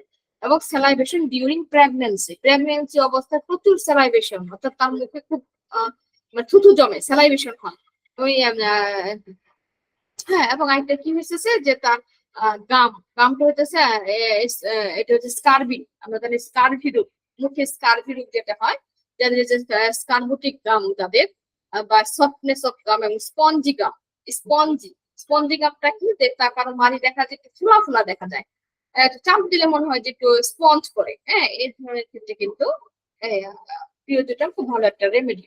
এবং সাথে যদি কারো জিহ্বায় আলসার থাকে। আচ্ছা, এবার আমরা আসি দাঁতের ক্ষেত্রে পিরিয়ডিটাম খুব ভালো একটা রেমেডি, আমরা অনেকেই জানি, এবং এক নিশ্চিন্তে অনেকে দাঁতের ক্ষেত্রে পিরিয়ডিটাম ব্যবহার করে। এবার আসি কি কি ক্ষেত্রে আমরা এই পিরিয়ডিটামটা ব্যবহার করব। ভেরি পেইনফুল ডেন্টেশন, হ্যাঁ, খুব খুব দাঁত ব্যথা, প্রচন্ড দাঁত ব্যথা, এবং সাথে কি দাঁত ক্ষয় যাচ্ছে, হ্যাঁ, এবং সাথে উইথ স্পঞ্জি এবং ব্লিডিং গাম, তার কান থেকে বা যে ইয়ে থেকে, কি বলে এটাকে, মাড়ি থেকে, হ্যাঁ, মাড়ি থেকে তার ব্লিডিং হচ্ছে খুব সহজেই, মাড়িটা স্পঞ্জি এবং সাথে তার দাঁতটা খুব সহজেই ক্ষয় যাচ্ছে। বিশেষ করে আমরা বাচ্চাদের ক্ষেত্রে কিন্তু আমরা প্রচুর ব্যবহার করি। একটা বাচ্চা আপনার কাছে আসলো, সে বললো দাঁতে খুব ব্যথা, দাঁত ক্ষয় গেছে, মানে কি এখানে আমরা পোকায় ধরা অনেক সময় আমরা বলি, মানে ইনফেকশন হয়েছে, তার ক্ষয় গেছে, দাঁতটা স্পঞ্জি, তার ব্লিডিং হচ্ছে দাঁত থেকে, তাহলে কিন্তু আমরা তাকে ক্রিয়োথেরাপি দিতে পারি। Dentition difficult, painful, child will not sleep, দাঁত ব্যথা, এত ব্যথা বাচ্চারা ঘুমাতে পারে না, ঘুমাতে পারে না, এবং তার দাঁতে এক প্রকারের কালো কালো স্পট দেখা যায় দাঁতের মধ্যে, সেটা বাচ্চা হোক আর বড় হোক, বিশেষ করে আমরা বাচ্চাদেরকে যেটা দেখি। টিথ ওয়েট শেপ ক্র্যাকড, দাঁতগুলো খুব নির্দিষ্ট একটা শেপে থাকে না, দাঁতগুলো কি শেপ যে থাকে সেই শেপ বরাবর সেটা থাকে না, ভেঙে যায়। টিথ ক্যারিস এবং ইয়েলো হোলটা হইতেছে দিকে খুব সহজে ভেঙে যায়, গর্ত হয়ে যায়, দাঁতগুলো একদম গর্তর মধ্যে দেখে বোঝা যাবে যে ভিতরে ভিতরে মানে গর্ত হয়ে গেছে, ভেঙে ভেঙে গর্ত হয়ে যায়, এবং ক্যারিস থাকে। আর এবং এটা খুব দ্রুত হয়, একটা ক্যারিজ হওয়ার পরে যখন একটা দাঁত বের হয়ে, দেখা যায় ওই দাঁতটাও ঠিক ওরকম গর্তের মতো হয়ে যায়, এবং সাথে কি হয়, ইয়েলো কালার হয়। আর হচ্ছে যেটা হচ্ছে প্রিমিউচার চিলড্রেন, যে বাচ্চাগুলি একটু আগে হয়ে যায়, একটু অযত্নে থাকে বা আগে বড় হয়ে যায়, এই ধরনের বাচ্চাদের যদি কারো দাঁতে ক্যারিজ থাকে বা খুব সহজে ভেঙে যায় বা গর্ত হয়ে যায় বা কালো হয়ে গেল, তাতে গাম স্পঞ্জি, ব্লাড হচ্ছে, পেইন হচ্ছে, রাতে ঘুমাতে পারছে না ব্যথার যন্ত্রণায়, তাদের ক্ষেত্রে কিন্তু আমরা এই ইয়াটা ব্যবহার করবো, এটা কিন্তু ব্যবহার করবো। তারপর আবার কি আছে, অফেন্সিভ ওডর ফ্রম টিথ, এবং দাঁত থেকে মুখ থেকে দুর্গন্ধ বের হচ্ছে, হ্যাঁ, মুখ থেকে দুর্গন্ধ বের হচ্ছে, এবং দাঁত ব্যথাটা এত পরিমাণের ব্যথা সেটা extending to ear and temple, একদম কান থেকে ব্যথাটা সরিয়ে গিয়ে মাথার টেম্পেল পর্যন্ত ব্যথা চলে যাচ্ছে। দেখেন রেড কালার দিয়ে দিয়েছে আমি একদম first read. Pain in teeth extending to head, মাথায় যাচ্ছে, এটা সেকেন্ড রেড, কিন্তু কান থেকে টেম্পেল পর্যন্ত যদি যায় তাহলে এটা ফার্স্ট রেড। এবং পেইন ইন আপার টিথ, উপরের দাঁতে ব্যথা, হ্যাঁ, এবং ব্যথাটা কি টেনে ধরার মতো ব্যথা, এবং সেটা কান পর্যন্ত চলে যাওয়া, এই হচ্ছে টিথের পেইনের লক্ষণ। এবার আমরা আসি থ্রোট, গলায় কি হবে, ফ্রুটিক ওডর ফ্রম থ্রোট। দেখেন আমি কিন্তু প্রথমেই বলে দিয়েছিলাম যে এদের অ্যাফিনিটি কি, অ্যাফিনিটি কিন্তু আমি বলেছিলাম যে দুর্গন্ধযুক্ত, অফেন্সিভ ডিসচার্জ, হ্যাঁ, তার মানে তার কিন্তু সব ধরনের ওডর, ফ্রুট্রিক, হ্যাঁ, গন্ধ, দুর্গন্ধ, থ্রট, গলা দুর্গন্ধ, দাঁতের দুর্গন্ধ, নিঃশ্বাসের দুর্গন্ধ, এবং তার যে এক্সপ্লোরেটিং উঠতেছে সেটা কিন্তু দুর্গন্ধ, তার মানে ক্রিয়োজুটার কিন্তু দুর্গন্ধের সেরা। আমরা কিন্তু কেউ কথা বললে দেখা যায়, আমরা অনেক সময় সমাজে চলাফেরা করি, একজনের পাশে বসি, দেখা যায় কোনো এক লোকজন আপনার পাশে বসা, সে কথা বলতেছে, তার মুখ থেকে দুর্গন্ধ বেরোচ্ছে, এটা কিন্তু প্রিয়জনের একটা ভালো লক্ষণ যে তার নিঃশ্বাসও দুর্গন্ধ পাচ্ছে, হ্যাঁ। এবং কি হচ্ছে, এবং হইতেছে যে গ্র্যাংরিং থ্রট, অর্থাৎ গলায় গ্র্যাংরিং, দেখেন গলায় গ্র্যাংরিং, জিহ্বায় গ্র্যাংরিং, এবং সব ধরনের গ্র্যাংরিং এর ক্ষেত্রে কিন্তু আমরা এই প্রিয়জুটা মেডিসিনটা কিন্তু ব্যবহার করতে পারি। তাহলে প্রিয়জুট মুখে, নাক কান গলা আমরা যেটাকে বলি, এই নাক কান গলা, বিশেষ করে গলার মুখের অংশ ক্ষেত্রে কিন্তু প্রিয়জুটা খুব চমৎকার একটা রেমেডি।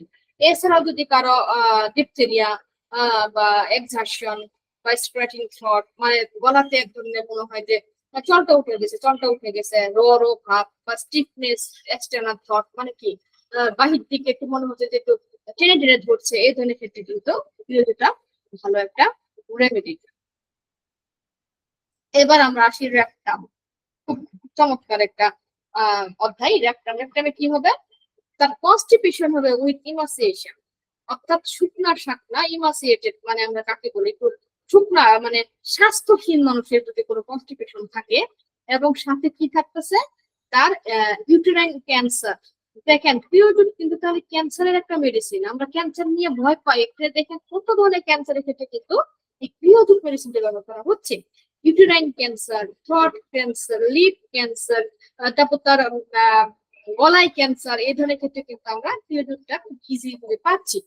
ব্রিং হ্যাভিনেস ওয়েট আফটার স্টুল, অর্থাৎ স্টুল পাস করার পরে মানে তার হ্যাভিনেস ভাব, এবং সেটা মনে হচ্ছে যে তার মানে খনন করা, মানে কি করা, মানে ঘোরার মতো যে একটা ব্যথা, এই ব্যথা কিন্তু সে একটা অনুভব করে। এবং পেইনটা কি হচ্ছে, স্টুল পাস করার পরে এই পেইনটা অনুভব করছে। এবং কনস্টিপেশন ইন চিলড্রেন, দেখেন ছোট থেকেই যদি কারো কনস্টিপেশন থাকে এবং এই কনস্টিপেশনটা যদি সাথে যদি তার ডেস্টেশন মানে যে দাঁত ব্যথা বা যে আমি লক্ষণগুলি বললাম এগুলো থাকে, তাহলে কিন্তু আমরা পিরিয়ড দিতে পারি। Constipation, closures constriction during stool, diarrhea during dentination, অর্থাৎ ডায়রিয়া এবং দাঁত ব্যথা দুটো একসাথে থাকবে এবং মাসিকের সময় তার ডায়রিয়া হবে এবং স্টুল পাস করার সময় তার এক্সপিরেশন হবে। হ্যাঁ, স্টুল পাস করার সময় এবং সাথে ফিস্টুলা যদি কারো থাকে, যেটার স্টুলটা হচ্ছে ব্লাডি লোজ এন্ড প্রফিউজ। ফিস্টুলার ক্ষেত্রে কি ব্লাডি হবে, অর্থাৎ টয়লেটটা হবে সেটা ব্লাডি হবে, সাথে লোজ ঢিলা ঢিলা এবং প্রফিউজ প্রচুর পরিমাণে টয়লেট হবে, সেই ক্ষেত্রে আমরা পিরিয়ড ব্যবহার করব। এবার আমি আসি ইউরিনারি সিমটম। ইউরিনারি সিমটমে কি আছে?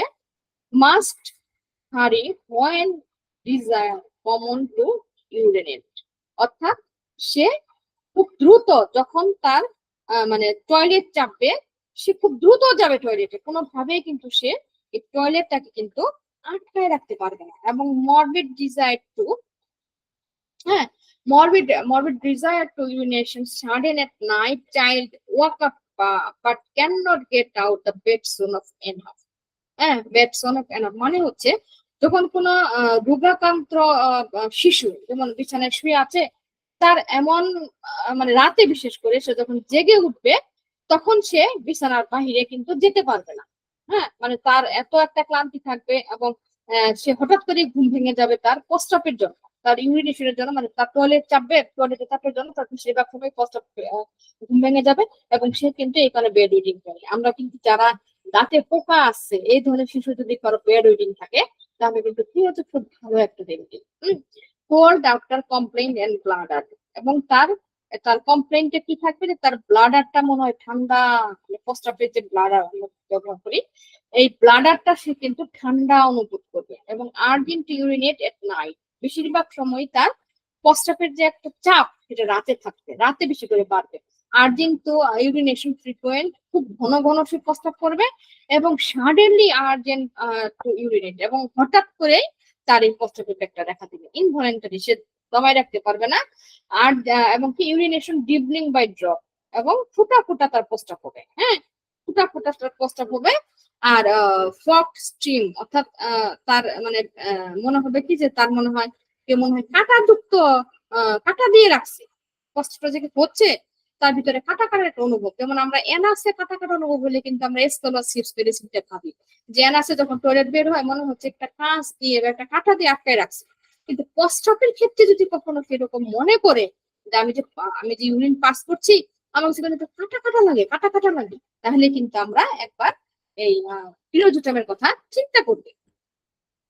হ্যাঁ, তারপর আর কি কি আছে? ইউরিনেশন ফ্রিকুয়েন্টলি এট নাইট, অর্থাৎ রাতে বারবার তার ইউরিনেশন হবে, টয়লেট চাপ হবে।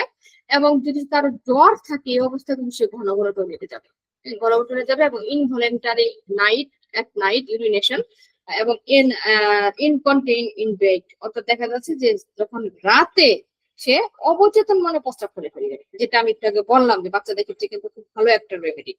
Urination involuntary while dreaming of urination, অর্থাৎ সে স্বপ্ন দেখবে কি যে সে বোধহয় বিছানায় প্রস্রাব করছে, এটা দেখেই সে কিন্তু মানে বিছানায় প্রস্রাব করে ফেলবে। কোনো বাচ্চা বা কোনো বড়দের যদি এই কোশ্চেনটা জিজ্ঞেস করা হয় যে আপনি কি ধরনের স্বপ্ন দেখেছেন, বলবেন যে আমি স্বপ্ন দেখতেছি যে আমি বিছানায় প্রস্রাব করে ফেলছি, সকালবেলা ঘুম থেকে উঠে বিছানায় প্রস্রাব করে দিচ্ছি, বাস এটা কিন্তু এটা লক্ষণ। এবং ইনভলেন্টারি ফাস্ট স্লিপ, এবং বেশিরভাগ সময় দেখা যায় যখন ঘুমাবে ঘুমের পরে পরে দেখা যাবে যে সে প্রস্রাব করছে। এটা একটা কিন্তু মানে point. Urination involuntary difficult to walk in children. হ্যাঁ, ওয়াকিং ইন চিলড্রেন মানে যখন সে প্রস্রাব করবে ইনভলেন্টারি তখন কিন্তু খুব ডিফিকাল্ট হবে তাকে বিছানা থেকে ওঠা, এটা কিন্তু খুব টাফ টাইম, কারণ সে ওখানে ঘুমায় যায়, বিছানার মধ্যে ঘুমিয়ে যায়। এবং কফের সময় যা কারো কফে অবস্থায় যদি তার ইনভলেন্টারি ইউরিনেশন হয় এবং দেখা যায় যে সেটা খুব লং টাইম চলছে, হ্যাঁ প্রসেসিং চলছে, তাহলে কিন্তু আমরা একবার এই পিরিয়ডের কথা চিন্তা করতে পারি। আর কি কি আছে? কিডনি, কারো যদি কোনো কিডনি রিজনে পেইন হয়, হ্যাঁ, এবং সে তার যদি এই ক্ষেত্রে যদি তার কি হয়, বারবার প্রস্রাব হয়, তার কিডনিতে সমস্যা আছে বা ক্রিয়েটিনিন কারো বেশি এবং ঘন ঘন তার প্রস্রাব হচ্ছে, এবং প্রস্রাবটা হচ্ছে কি হচ্ছে, সে যখন চাপ দিচ্ছে মানে একটা জ্বালা পোড়া অনুভব হচ্ছে তার ইউরেথ্রাতে, এবং যখন সেটা সিমেন্ট ডিসচার্জ মানে এক ধরনের সিমেন্ট বা ডিসচার্জ বের হচ্ছে এবং সেটা খুব জ্বালা পোড়া হচ্ছে, হ্যাঁ, সেটা চাপ দিলে দেখা যাচ্ছে স্যার ফ্লুইড বের হয়ে যাচ্ছে তার ইউরেথ্রা থেকে, হ্যাঁ, এটার জন্য কিন্তু ক্রিয়োজেটা খুব ভালো একটা রেমেডি। এবং ইউরেথ্রাতে বার্নিং পেইন হচ্ছে, এটা তুমি দেখেছি ডিউরিং আফটার ইউরিনেশন, প্রস্রাবের পরে। আরেকটা হচ্ছে যাদের ইউরিন কালারলেস, হ্যাঁ, কালারলেস ইন দ্য মর্নিং, বেশিরভাগ সকালবেলা প্রস্রাবে কোনো প্রকার কালার থাকে না। স্বাভাবিকভাবে কি হয়, যারা প্রস্রাব করে, যাদের প্রস্রাব হয় সকালবেলা, এটা কিন্তু একটু হলদে হলদে ভাব আমরা দেখি, একটু ইয়েলো কালার হয়, কিন্তু ক্রিয়োজেটের পেশেন্টদের সকালবেলা কালারলেস হবে, অর্থাৎ কোনো ধরনের কালার থাকবে না, একদম সাদা থাকবে, এবং অ্যাক্টিভ থাকবে, ব্লাডি থাকবে, এবং ইউরিন পেইল এবং অফেন্সিভ থাকবে, হ্যাঁ, প্রফিউজ থাকবে, প্রচুর পরিমাণে হবে, বিশেষ করে রাতে হবে, এবং সেখানে সেডিমেন্ট জমবে। কি কালার সেডিমেন্ট? হোয়াইট কালারের সেডিমেন্ট। আর প্রস্রাবে সুগার যাবে। হোয়াইট কালার সেডিমেন্ট, যদি লাল সেডিমেন্ট জমে তাহলে কিন্তু আমরা জানি লাইপোপোডিয়াম, আর যদি সাদা কালারের সেডিমেন্ট জমে তাহলে কিন্তু ক্রিয়োজোটা। তাহলে আমরা ক্রিয়োজোটাম থেকে কিন্তু অনেক কিছুই জানতে পারছি। এইবার আমি আসি মূল আলোচনায়। আসলে আমি যেহেতু ফিমেল ডক্টর, তাই আমি বেশিরভাগ সময়ই এই মেল ফিমেল বিষয়গুলোতে অনেক বেশি জোর দিই। দেখেন, মেল জেনেটেলিয়া এবং এরপর আমি ফিমেল জেনেটেলিয়া বলবো। মেল জেনেটেলিয়ার ক্ষেত্রে ক্রিয়োজোট কোথায় কাজ করে? কৈশোর, অর্থাৎ কৈশোর তো আমরা জানি, মানে স্বামী স্ত্রী যখন একটা কন্ট্যাক্টে যায় তখন সেটা খুব পেইনফুল হয়, হ্যাঁ, এবং সেন্সেশন এজ আফটার কৈশন, তার খুব সেন্সেশন হয় আফটার কোয়েশনের পরে, এবং sleeping and waking between coition, sleeping and waking between coition, আর বার্নিং পেইন ডিউরিং কোয়েশন, অর্থাৎ যখন তাদের ভিতরে মানে সেক্সের একটা মানে ব্যাপার ঘটে, তখন তার প্রচুর পরিমাণে জ্বালা পোড়া করে, সে বার্নিং পেইন অনুভব করে, এবং সাথে কি শোর ব্লুইস্ট পেইন ডিউরিং ইউরিনেশন, প্রস্রাবের সময় কিন্তু তার মনে হবে যে জায়গাটা ফুটো হয়ে গেছে, সাথে ইজাকুলেশন পেইনফুল এবং ইরেকশন ট্রাবলস। হ্যাঁ, ইরেকশন ট্রাবলস মানে ইরেকশন তো আমরা জানি, এই ইরেকশনটা তার প্রচন্ড কষ্টদায়ক হয়ে যায়, কারণ তার পজিশন পেইনফুল হয়। এবং গ্যাংগ্রিন অফ প্যানিস, দেখেন প্যানিসে যদি কারো গ্যাংগ্রিন অবস্থা থাকে, প্যানিসে কারো গ্যাংগ্রিন হয়ে গেছে, সেই ইরেকশন তার প্রবলেম হচ্ছে, তার ইজাকুলেশন খুব পেইনফুল হচ্ছে, বার্নিং হচ্ছে, এবং সে কোয়েশন করতে পারছে না, কোয়েশনের সাথে তার জ্বালা পোড়া হচ্ছে, ফুটা ফুটা প্রস্রাব হচ্ছে, তার সেক্সুয়াল ডিজয়ারটাই তার নাই, কমে গেছে, এবং কি হচ্ছে, সোয়াইলিং অফ পেনিস, তার পেনিসটা ফুলে গেছে, লাল হয়ে গেছে, রেডিশ হয়ে গেছে, এই ধরনের ক্ষেত্রে কিন্তু আমরা একবার ক্রিয়োজোটের কথা চিন্তা করব।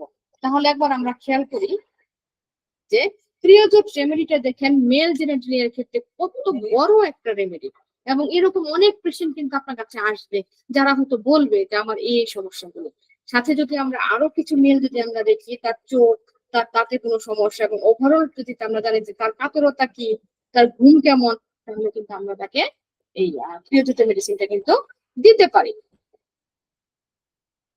এইবার আমি আসি ফিমেল জেনেটেরিয়া, হ্যাঁ, যেটা আসলে আমার কাছে খুব ভালো লাগে ফিমেল জেনেটেরিয়া।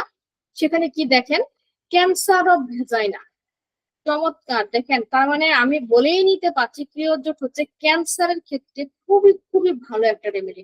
ক্যান্সার অফ ভেজাইনা, কোনো মহিলার যদি কারো ক্যান্সার থাকে, সিয়ারেসিস থাকে, পেইনফুল অফ সাইলেন্ট টাচ, হালকা একটু টাচ, তার ভেজাইনাতে যদি হালকা একটু টাচ করলে সে যদি পেইনফুল হয়ে যায়, এবং সে যদি মানে বিটুইন মানে পয়সনের মধ্যে যদি সে জেগে উঠে, হ্যাঁ, এবং পয়সন করতে পারে না, কোনো ফিমেল জেনেটেলিয়ার একটু মানে সেন্সিটিভ হয়ে যায়, খুব সেন্সিটিভ হয়ে যায়, এবং সামথিং আউট অফ ভেজাইনা, হ্যাঁ, সেন্সেশন থাকে, তাহলে কিন্তু আমরা তাকে এই ক্রিয়োজোট কিন্তু দিতে পারি। এবং আইতে কি আছে, construction of vagina while rising of setting, এবং সে কিন্তু মানে কি বলবো আসলে জেগে উঠে এই মানে এই ব্যথার কারণে সে ঘুমাতে পারে না, সে বিছানা থেকে জেগে উঠে মানে তার একটা অস্বস্তি করে একটা বিষয়ের ব্যবস্থার সৃষ্টি হয়। ইচিং বিটুইন লিবিয়া এন্ড থাই, আমরা লিবিয়া চিনি, আমাদের যে মহিলাদের ফিমেল জেনেটেরিয়ার যে লিবিয়াটা আছে, এই লিবিয়া এবং থাই এই দুইটার মাঝখানের যে অংশটা, এই জায়গাতে যদি প্রচুর পরিমাণে ইচিং হয় তাহলে কিন্তু আমরা পিরিয়ডের কথা চিন্তা করব। এবং দেখেন ইচিং অফ ভেজাইনাল ইভিনিং, বিকালবেলা চুলকায়, প্রচুর চুলকায়, ভেজাইনাতে প্রচুর চুলকাচ্ছে। ইচিং অফ ভেজাইনা ডিউরিং ইউরিনেশন, প্রস্রাব করার সময় তার চুলকাচ্ছে। লিপোরিয়ার সময় চুলকাচ্ছে যখন সে দাঁড়িয়ে আছে। লিপোরিয়া বিফোর মিনসেস লিপোরিয়ার ক্ষেত্রে, এবং লিপোরিয়া ব্ল্যান্ড বিফোর ইউরিনেশন, হ্যাঁ, এবং ইউরিনেশনের ক্ষেত্রে তার লিপোরিয়া, এই সময় ক্ষেত্রে কিন্তু আমরা দুটো মেডিসিনটা কিন্তু দিতে পারি। মিনসেস লিফটিং সেটিং, অর্থাৎ কি সে যখন লিফটিং তার বাড়ে, এবং সিটিং, লিফট মানে কি কোনো কিছু বহন করা, কোনো কিছু টেনে ধরা, হ্যাঁ, কোনো কিছু উত্তোলন করার সময় তার মাসিক বৃদ্ধি হবে, মানে ঋতুস্রাব বাড়বে, এবং সাথে কি সেটিং করলে বসলে তার কমবে। আবার একটা কি আছে, menses cease when sitting, cease মানে কি বন্ধ হয়ে যায়। সে বলবে যে আমি যখন দাঁড়াই তখন আমার মাসিক হয়, কিন্তু আমি যখন সিটিং বসে থাকি তখন আমার মাসিক হয় না, ঋতুস্রাব হয় না। বসে থাকা অবস্থা ঋতুস্রাব কমে যায়। যখনই দাঁড়াই আমি খেয়াল করি দাঁড়াইলে আমার মাসিক হচ্ছে, হ্যাঁ, বা লিফটিং বা কোনো কিছু তুলি সেক্ষেত্রে আমার পিরিয়ড হচ্ছে। মিনসেস সিসেস হোয়েন স্ট্যান্ডিং, দাঁড়াইলে, দেখেন যেহেতু বসলে তার সিস হয়, তাহলে দাঁড়াইলে তার হবে, হ্যাঁ, দাঁড়াইলে তার মাসিক হবে। এবং মিনসেস কোল্ড ড্রিঙ্কস, কোনো ক্ষেত্রে কোনো সময় যদি সে ঠান্ডা কোনো খাবার খায়, ঠান্ডা কোনো পানীয় পান করে, সেই ক্ষেত্রে তার যদি মাসিক বৃদ্ধি পায় তাহলে কিন্তু আমরা পিরিয়ডের চিন্তা করব। আসেন, মিনসেস সাপ্রেসড অন ওয়াকিং, অর্থাৎ সে হাঁটা চলার কারণে যদি তার মাসিক সাপ্রেসড হয়ে যায়। এবং ম্যাট্রোরেজিয়া প্রোডিং ড্রাগ ব্লাড প্রফিউজ, ম্যাট্রোরেজিয়া কি দুই মাসিকের মাঝখানে তার একটু ড্রাগ প্রফিউজ দিয়ে ব্লাড দেখা দিবে, যেটা আমরা ম্যাট্রোরেজিয়া বলি। Biting pain between the Libya, biting pain মানে কি, মানে কামড়ানো একটা ব্যথা, বিটুইন দ্য লিবিয়া, দুই লিবিয়ার মাঝখানে একটা কামড়ানো পেইন। এবং labour pain alternating with I symptom, একটু খেয়াল করেন, লেবার পেইন উঠছে একটা পেশেন্টের চাকর ওখানে, তার লেবার পেইন সাথে কি তার আই সিমটম, তার চোখে কোনো সমস্যা, তার চোখে যে কোনো একদম সিমটম থাকলো, তাহলে কিন্তু আমরা তাকে পিরিয়ড দিব। মারাত্মক বিষয়। দেখেন, sitting pain in vagina from abdomen, অর্থাৎ তার এই যে ব্যথাটা, মনে হয় যে সুই ফুটানো একটা ব্যথা, এই ব্যথাটা তার ভেজাইনা থেকে একদম অ্যাবডোমেন পর্যন্ত চলে যাচ্ছে, পেটের ভিতরে চলে যাচ্ছে। এবং sexual desire increased morning after menses, অর্থাৎ মাসিকের পরে সকালবেলা তার সেক্সুয়াল প্রচুর পরিমাণে একটা ডিজায়ার থাকে, মহিলা মানে ক্রেজি হয় সে, এবং শক টিন ভেজায় না, শক টিন ভেজায় না, এবং টিকলিন ভলেপ্টিওস ইন মর্নিং, এবং সেখানে কি সকালবেলা তার প্রচুর পরিমাণে মানে ইচিং হয়, টিকলিং, মানে কি বলবো এটা, টিকলিং মানে পোকা হাঁটার নেয় বা একটু টিক টিক টিক টিক করা আমরা যেটাকে বলি, এটা প্রচুর পরিমাণে তার থাকবে, এবং সাথে তার সেক্সুয়াল এক্সাইটমেন্ট থাকবে মহিলাদের ক্ষেত্রে। এক্ষেত্রে আমরা পিরিয়ড দিব। অ্যাবর্শন ইন থার্ড মাস, একটু চিন্তা করেন, তৃতীয় মাসে কোনো রোগী যদি আপনাকে বলে আমার বাচ্চা তৃতীয় মাসে অ্যাবর্শন হয়ে যায়, হ্যাঁ, এবং সাথে মানে কি ক্ষত থাকে, ফিমেল জেনেটেরিয়া কোনো ধরনের ক্ষত, আমরা জানি ফিমেল জেনেটিক ক্ষত, এবং ক্যান্সার ইউটেরাস এন্ড ভেজাইনা, এবং ইউটেরাস এবং ভেজাইনাতে ক্যান্সার থাকে। পজিশন পেইনফুল কন্ডালোমেট অফ ইউটেরাস, কন্ডালোমেটা কি আমরা জানি এটা এক ধরনের গুপ্তাঙ্গের আঁচিল, যেটা সাধারণত পুরুষ এবং মহিলাদের লজ্জাস্থানে হয়ে থাকে। এই ইউটেরাসে যদি এই ধরনের কন্ডালোমেটা থাকে, যদি ক্যান্সার থাকে, যদি পজিশন পেইনফুল হয়, যদি কোনো ক্ষত থাকে, এবং যদি তৃতীয় মাসে অ্যাবর্শন হয়ে যায়, তাহলে কিন্তু পিরিয়ড খুব চমৎকার একটি রেমেডি। এবং আরেকটি বিষয় আমরা জানি, যদি কারো cauliflower like experience of uterus, অর্থাৎ কলিফ্লাওয়ার কি ফুলকপির মতো যদি কারো কোনো আঁচিল বের হয়, হ্যাঁ, ফুলকপি আঁচিলটা কেমন ফুলকপির মধ্যে, এবং সেটা কোথায় তার ইউটেরাস, হ্যাঁ, ইউটেরাসে থাকে, তাহলে কিন্তু এই পিরিয়ডটা ভালো একটা রেমেডি। এবং হার্ডনেস অফ জেনিটালিস, তার এটা কি থাকবে, হার্ড থাকবে, খুব হার্ড হয়ে যাবে। আর কি থাকবে, হিট, গরম থাকবে, প্রচুর গরম থাকবে। ইন্ডুরেশন অফ সার্ভিক্স, অর্থাৎ তার সার্ভিক্সটা নড়াচড়া, ইন্ডুরেশন কি মানে ঘোরানো, নড়াচড়া করবে। ইনফ্লামেশন থাকবে, জেনেটালিয়া ইনফ্লামেশন, প্রদাহ আমরা জানি লাল হয়ে যাবে, রেডিশ হবে, এবং পেইনফুল থাকবে। তাহলে দেখেন ফিমেল জেনেটালিয়ার ক্ষেত্রে এই প্রিয়জুটাম আমাদের কত মারাত্মক কাজ করে। ফিমেল জেনিটেরিয়াতে যে পরিমাণ লক্ষণ ছিল এটা বুঝাতে গেলে কিন্তু আমার একদিন চলে যেতে, আমি অনেক শর্ট করে এখানে নিয়ে এসেছি। এইবার আমি আসি লিকুরিয়া। প্রিয়জুট লিকুরিয়া চমৎকার একটা রেমেডি। কি কি ক্ষেত্রে? Leucorrhoea before, during, after menses. Leucorrhoea like menses, মানে লিকুরিয়াটা হবে তার কি মাসিকের মতো। তার মনে হবে যে আমার যখন মাসিক যেরকম হয় সেরকম হবে লিকুরিয়াটা, এবং কি পেইনলেস থাকবে। তা সাদা স্টাফটা যে হবে পেইনলেস থাকবে।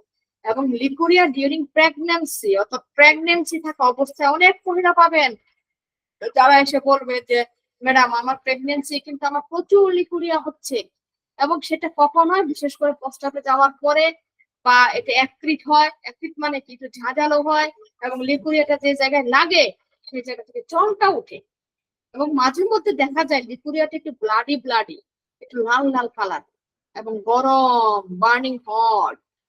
বার্নিং হট আর লিকুরিয়াটা গরম, তাহলে কিন্তু আমরা চিন্তা করি লিকুরিয়া প্রফিউজ লাইক মেন্সেস। হ্যাঁ, leucorrhoea fluorescent, staining and linen, stiffness then lining. এখানে অনেকেই আছেন যারা আমাকে কমপ্লেন করেন যে ম্যাডাম একটু বাংলাতে বলেন, ইংলিশে লেকচার গুলি কঠিন হয়। তাদের উদ্দেশ্যে করে বলছি, দেখেন এই যে আমি এই যে ওয়ার্ডটা পড়লাম, leucorrhoea fluorescent, staining the linen, stiffness in linen, মানে কি? তার মানে হচ্ছে স্টেনিং দ্য লিনেন হচ্ছে যে কাপড়ে লিকুরিয়াটা ভরলে সহজে ওঠে না। এখন দেখেন এই কথাটা আপনি যখন আপনি রেপার্টরাইজেশন করবেন তখন কি করে পাবেন? আমি যদি আপনাকে বলি যে একটা পেশেন্ট আসলো, তার লিকুরিয়াকে সে কমপ্লেন করছে যে তার যখন লিকুরিয়াটা কোনো কাপড়ের ভিতরে লাগে সেটা শক্ত হয়ে যায়, সহজে কাপড় থেকে ওঠে না, আপনি কি লিখবেন? আপনি কিন্তু পারবেন না লিখতে যে এটার রূপবৃষ্টি কি হবে, এটা ইংলিশটা কি হবে। আপনি যদি এটা জানেন যে স্টেনিং ইন লিনেন, তার মানে কি? তার কাপড় থেকে সহজে এই লিকুরিয়া দাগটা উঠে না, তাহলে কিন্তু আপনি সেখানে কিন্তু সার্চ দিয়ে আপনি অটোমেটিক কিন্তু একটা রূপবৃষ্টি কিন্তু আপনি ধরতে পারলেন। এর জন্য ইংলিশ পড়াটা আমাদের জন্য অনেক বেশি জরুরি। এখানে ভয় পাওয়ার কিছু নেই।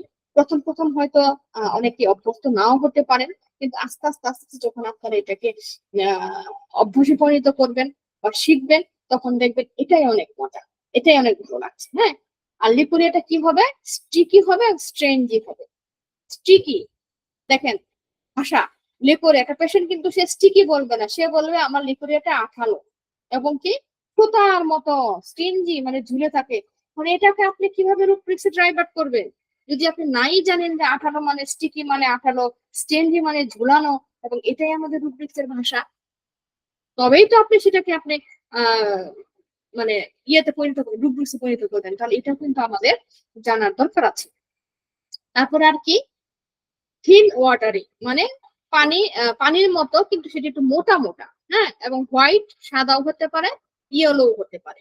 তবে লিকুরিয়া বেশিরভাগ ক্ষেত্রে ইয়েলো এবং স্টেন্স লিনেন। যদি কোনো পেশেন্ট এসে কমপ্লেন করে আমার লিকুরিয়াটি সাদা স্টাফটি হলদে হলদে কালার এবং কাপড়ে যদি ভরে তাহলে সহজে উঠতে চায় না, ফার্স্ট গ্রেট রেমেডি সেটা কি? প্রিয়জুটাম। দেখেন কত মজার বিষয়। আমাদের দেখেন হ্যানিম্যান কত চমৎকার করে আমাদেরকে লক্ষণ দিয়েছেন, শুধু আমাদের বোঝার একটু ভুল, আমাদের আইডেন্টিফাই করতে একটু একটু ফসে গেলে আমরা কিন্তু প্রত্যেকটা রেমেডিকে আলাদা করতে পারি। এবার আমি আসি লোকিয়া। Lochia active. এখন আপনাদের মনে প্রশ্ন জাগতে পারে যে ম্যাডাম লোকিয়া কি আর সাদা স্রাব মানে লিকুরিয়া কি? হ্যাঁ, এটা আমি একটু বোঝাচ্ছি, এবং এই লোকিয়া আর লিকুরিয়া এই দুইটার পার্থক্য নিয়ে আমি খুব তাড়াতাড়ি আরেকটা প্রেজেন্টেশন ইনশাল্লাহ তৈরি করব। লোকিয়াটা হচ্ছে প্রেগনেন্সি কন্টিনিউ করার পরে যখন বেবি হয় তারপরে কিন্তু সাধারণত একটা ডিসচার্জ হয়, এবং সেটা কিন্তু গর্ভধারণ অবস্থাতেও থাকতে পারে। হ্যাঁ, যেটাকে আমরা নেফাস বলি আরবি ভাষায়, যেটাকে নেফাস বলে। হায়েজ হচ্ছে মাসিক ঋতুস্রাব, যেটাকে নেফাস বলি। এই নেফাসটা হচ্ছে লোকিয়া। আর লিকোরিয়া আমরা জানি সাদা ডিসচার্জ, হোয়াইট ডিসচার্জ, যেটা মাসিকের আগে হতে পারে, পরে হতে পারে, প্রেগনেন্সি থাকা অবস্থায় হতে পারে, প্রেগনেন্সি ছাড়া অবস্থায় হতে পারে, টিনেজ হতে পারে, বৃদ্ধ হতে পারে। সবার ক্ষেত্রে কিন্তু এই লিকোরিয়াটা হতে পারে, কিন্তু লোকিয়াটা হইতেছে শুধুমাত্র যারা প্রেগনেন্সি কন্টিনিউ করছে বা ডেলিভারির পরের থেকে যে 40 দিন পর্যন্ত যে একটা ডিসচার্জ আমাদের আসে, মেয়েদের আসে, সেটা নামে হচ্ছে লোকিয়া। এবার দেখেন লোকিয়ার ক্ষেত্রে কিন্তু চমৎকার একটা রেমেডি করছে এই প্রিয়জুটাম। কি কি? লোকিয়া অ্যাকুরেট, অর্থাৎ যেখানে লাগে সেখানে হেজে যায়। Lochia again becomes bloody after growing light, হ্যাঁ, মানে বারবার ঘুরে আসবে এবং সেটা ব্লাডি থাকবে, ব্রাউন কালার থাকতে পারে এবং সেটা কি ক্লটেড, ক্লট আমরা বুঝি চাকা চাকা ড্রাগ, একটু ড্রাগ মানে ড্রাগটা কি করবে একটু কালো কালো টাইপ, হ্যাঁ, চাকা চাকা ব্রাউন কালারও হতে পারে, ব্লাডিও হতে পারে এবং সেটা কি ইন্টারমিটেন্ট মানে থেমে থেমে হবে, এই ভালো হচ্ছে আবার হচ্ছে, এই ভালো হচ্ছে আবার হচ্ছে, অফেন্সিভ দুর্গন্ধযুক্ত, হ্যাঁ, এবং ফিটিট লাম্পি অর্থাৎ হচ্ছে যে একটু লাম্পি তো আমরা জানি, লাম্পি হইতেছে যে ওই তো ক্লোটেটের মতো লাম্পি মানে ওই যে দানাদয় মানে একটু উঁচা উঁচা বা দানাময় যেগুলি এইগুলি আর কি, ফ্রুটি প্রচুর দুর্গন্ধযুক্ত, বিশেষ করে লোকিয়া প্রটেক্ট প্রলং, একদম চলতেই থাকে অনেক দিন পর্যন্ত এবং রিটার্নিং বারবার ঘুরে আসে। এটা কিন্তু কখন হবে, যারা গর্ভ অবস্থায় থাকবে এবং মানে বাচ্চা নর্মাল হোক বা সিজারিং হোক হওয়ার পরে যখন তার এই সমস্যাগুলি দেখা দিবে, সেই ক্ষেত্রে কিন্তু আমরা পিরিয়ডোটামটা ব্যবহার করব। এইবার আসি আমরা মেনোপজ, খুব চমৎকার একটি বিষয়। আমাদের প্রত্যেকটা মহিলারই কিন্তু একটা নির্দিষ্ট সময়ে তার মেনোপজ চলে আসে। এই মেনোপজ সময়টা কিন্তু আমরা অনেক সময় বুঝি না, যে তার মাসিকে বা তার শারীরিক বা তার মানসিক কিন্তু অনেক কিছু কিন্তু পরিবর্তন দেখা দেয়। কি কি পরিবর্তন থাকতে পারে এটা যদি এখন আলোচনা করি লং টাইম লাগবে। আমি শুধুমাত্র তার মেনসেসটা নিয়ে আলোচনা করছি, যে তার মাসিকটা কি হবে এবং কি লক্ষণ থাকলে আমরা তাকে পিরিয়ড দিব, একটু খেয়াল করি।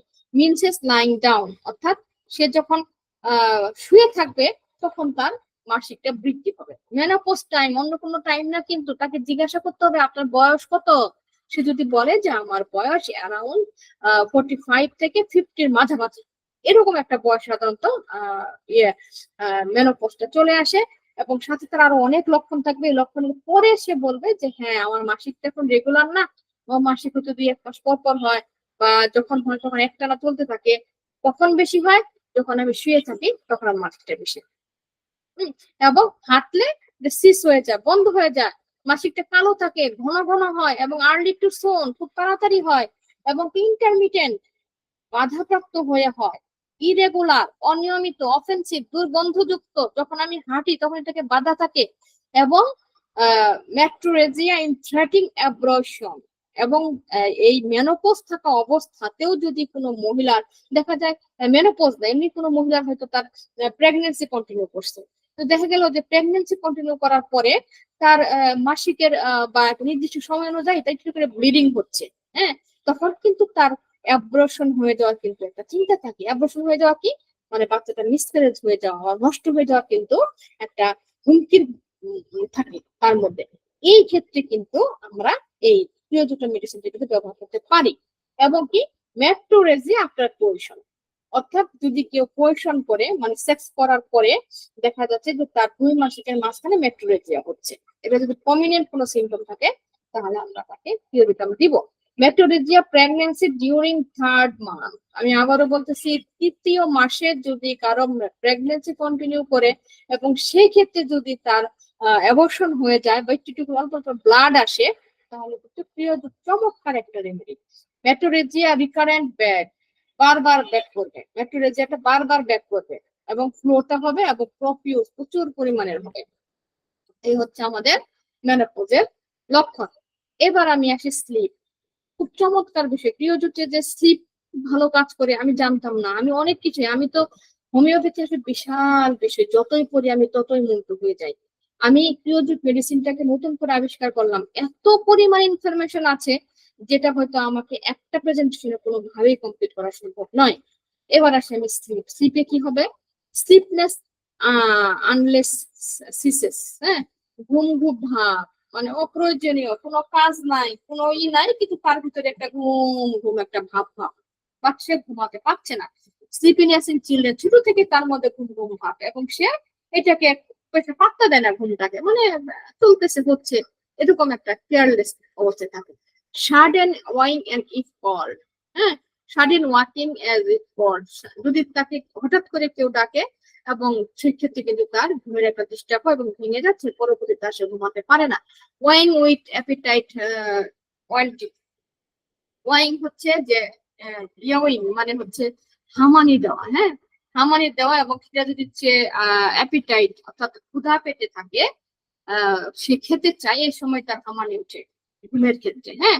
এবং স্লিপ অনেক সময় ডিপ হয়, প্রচুর ডিপ স্লিপ হয়, স্লিপটা তার রেস্টলেস হয়, রেস্টলেস কি অস্থির, মানে সে ঘুম থেকে উঠতেছে আবার বসতেছে আবার খাটে শুইতেছে, অস্থিরতা একটা ভাব থাকে।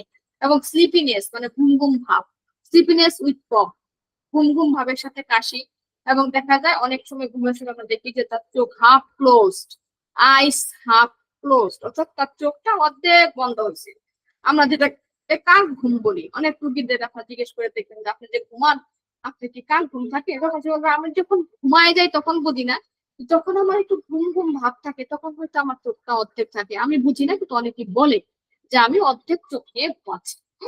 এবং তার কি হবে, হ্যাভিনেস একটা ভাব থাকবে তার ভিতরে, হ্যাভিনেস মানে মনে হচ্ছে যে একটু ভারী ভারী একটা ভাব, সেটা ফিল করবে যে আমি একটা ভারী ভারী ভাব ফিল করি ঘুমের সময়।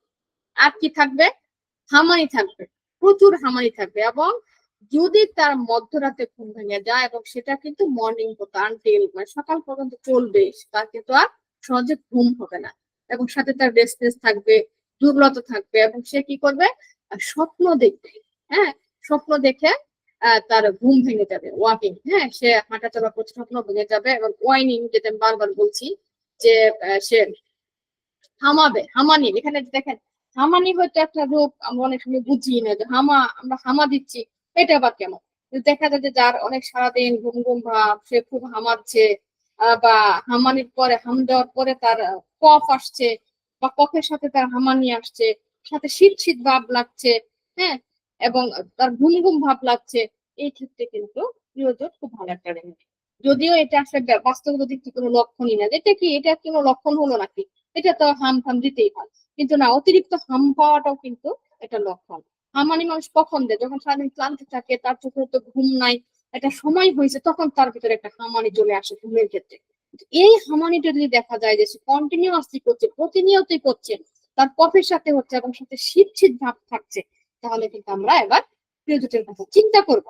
আরেকটা মজার বিষয় এখানে আলোচনা করছি, সেটা হচ্ছে চিল, অর্থাৎ শীত।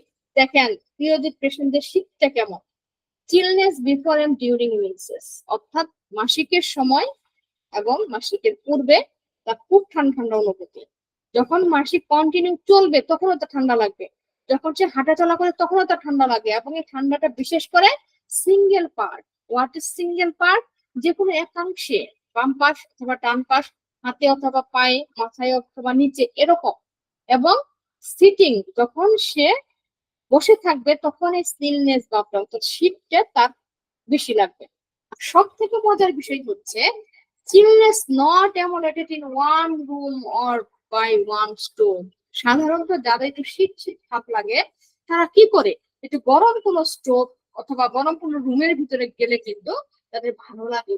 বাট পিরিয়ডের পেশেন্টের যদি কোনো গরম রুমে যায় তাহলেও কিন্তু তার চিলনেসটা কমে না, হ্যাঁ, তার কিন্তু চিলনেসটা থেকেই যায়, শীত শীত ভাবটা তার মধ্যে থেকেই যায়, এবং সেটা কি লং লাস্টিং, অর্থাৎ অনেক দিন পর্যন্ত এই চিলনেস ভাবটা তার মধ্যে থেকে যায়। তো যাই হোক, আমি একদম মোটামুটি প্রায় শেষ পর্যায়ে চলে এসেছি। এখন আমি দেব রেমেডি রিলেশনশিপ, কি কি রেমেডি রিলেশনশিপ আছে এই পিরিয়ডের সাথে। সেটা হচ্ছে followed will by arsenicum album, belladonna, calcarea কাঠ, হেলিকার্ব, lycopodium, nitric acid, rhus tox, sepia, sulphur. আর এটা ইনিমিক্যাল হচ্ছে, অর্থাৎ শত্রু ভাবাপন্ন সম্পর্ক হচ্ছে কার্বোভেজ, চায়না। আর আমরা কি কি মেডিসিন সাথে কম্পেয়ার করতে পারি, কার্বোভেজ এবং ফসফরাস, এটার সাথে আমরা এটাকে কম্পেয়ার করতে পারি। আর অ্যান্টিডোট, এই রেমেডিটা অ্যান্টিডোট হচ্ছে অ্যাকোনাইট, ফেরামফস এবং নাক্সভলিকা। অনেকেই বলেন যে ম্যাডাম অ্যান্টিডোট কেন, আমি সাধারণত এটা বইতে লেখা, বাট অ্যান্টিডোট বলতে আমি তাকেই বোঝাই লক্ষণ অনুযায়ী ট্রিটমেন্ট। আপনি একটা ভুল করে একটা মেডিসিন দিয়ে ফেলছেন, পরবর্তীতে তার যে লক্ষণ আছে সেই লক্ষণ অনুযায়ী যদি তাকে আপনি মেডিসিন প্রয়োগ করেন, এটাই তার জন্য অ্যান্টিডোট। ডিউরেশন অফ অ্যাকশন, অর্থাৎ 15 থেকে 20 দিন পর্যন্ত এই প্রিয়জোট রেমেডিটা ব্যবহার করা যাবে। তারপরে আমরা তার শক্তি, দ্বিতীয় কোনো শক্তি ব্যবহার করব। তো যাই হোক, সবাইকে অসংখ্য ধন্যবাদ। আজকের মতো আমি এখানে আমার প্রেজেন্টেশনটা শেষ করছি।